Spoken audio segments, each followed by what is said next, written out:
Could there be a new motive in a cold case investigators have been trying to solve for 30 years? Why didn't he know where he was? The body had been tightly tied to them using wires and ropes around the neck, torso, wrists, and legs. These are the 5 most mysterious unsolved crimes in history. Number 1, the disappearance of Angela Hammond. 30 years ago, a young woman named Angela Hammond was snatched from a payphone. 20-year-old Angela Hammond was 4 months pregnant when she was abducted from a telephone booth in 1991 in Missouri.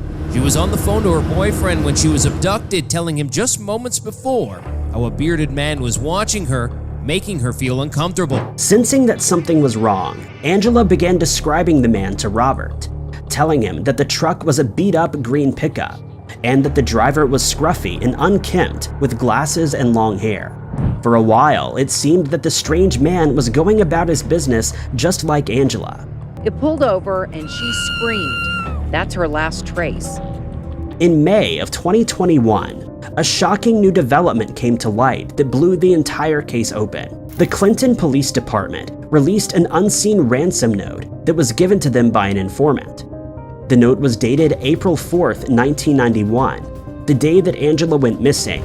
The note threatened the informant's daughter, Angela, saying that his foxy daughter would see them soon. However, the case became strange when the informant's daughter, Angela, was found safe and well. The informant also had a daughter named Angela, and the two Angelas even bore a striking resemblance to one another. Police now believe that Angela Hammond was taken in a case of mistaken identity, and that the other Angela was actually the intended target. Nothing ever happened to the intended target or the police informant, but Angela Hammond was never seen again and the case remains unsolved. Number 2, the disappearance of Brandon Swanson. May 13th, 2008 was a day of celebration for 19-year-old Brandon Swanson. The young man accidentally drove his car into a ditch after celebrating the end of spring semester. Those in attendance at the party said that Brandon had a few drinks throughout the evening, but was by no means intoxicated or unable to control his body. Uninjured, he called his parents to explain what had happened and asked for a ride home.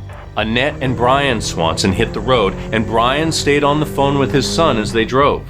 As Annette and Brian pulled up to Brandon's location, they were met with a lonely and desolate road.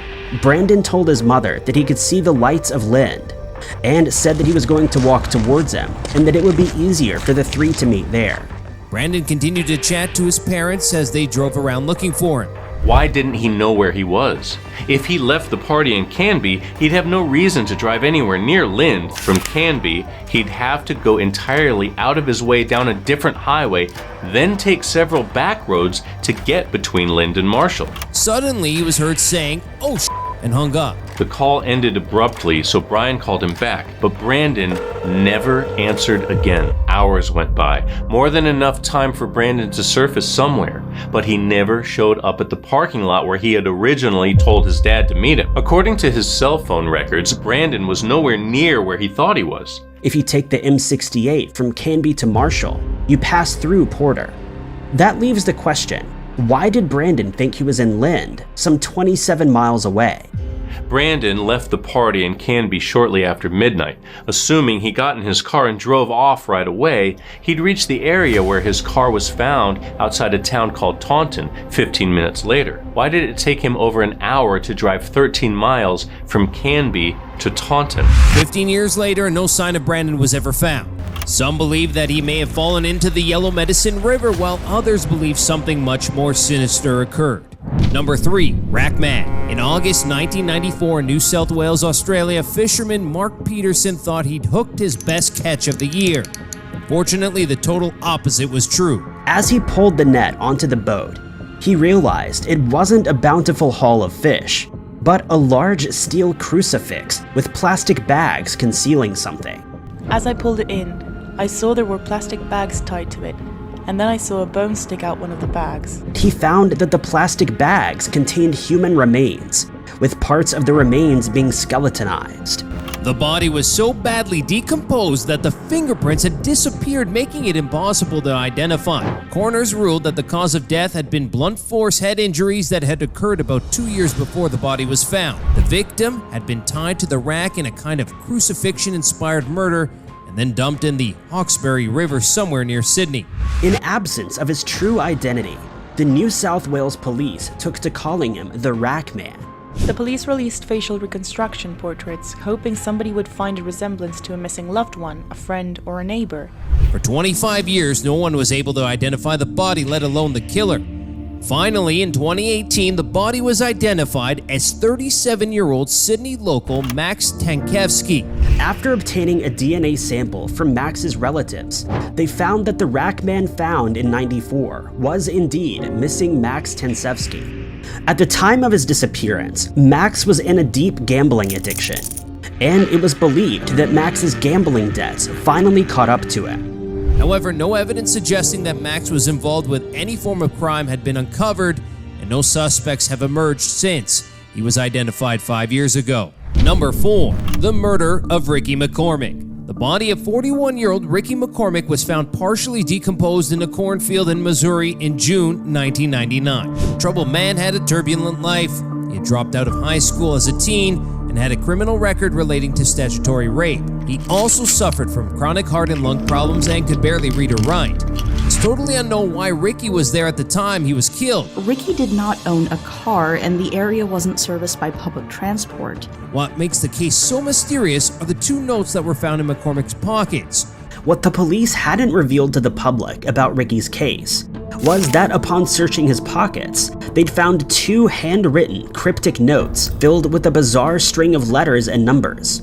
They also revealed that since 1999, their cryptanalysis and racketeering records unit had been trying to crack the ciphers without any luck. It is unknown whether Ricky wrote the notes himself or if someone else did. For over 20 years, experts have attempted to decipher the code. Many believe that the secret to uncovering what happened to Ricky may be hidden within the strange writings, but nothing has been discovered. Number 5. The disappearance of Ashley Loring. In June 2017, Ashley Loring messaged some friends asking for a ride from her home on the Blackfeet Indian Reservation in Montana. Ashley!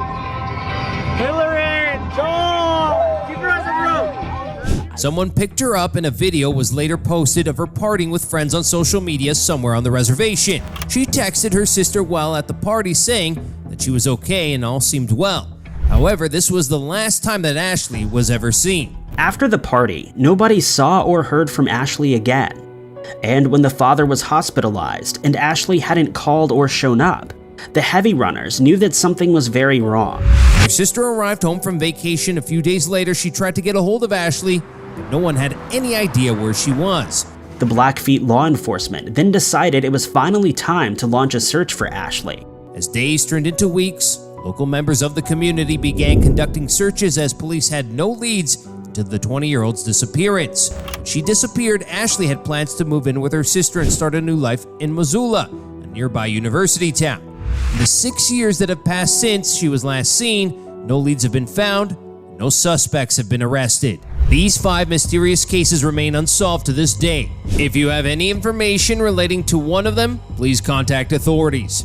Thanks for watching this episode of Crime 101. If you enjoyed it, be sure to subscribe for more.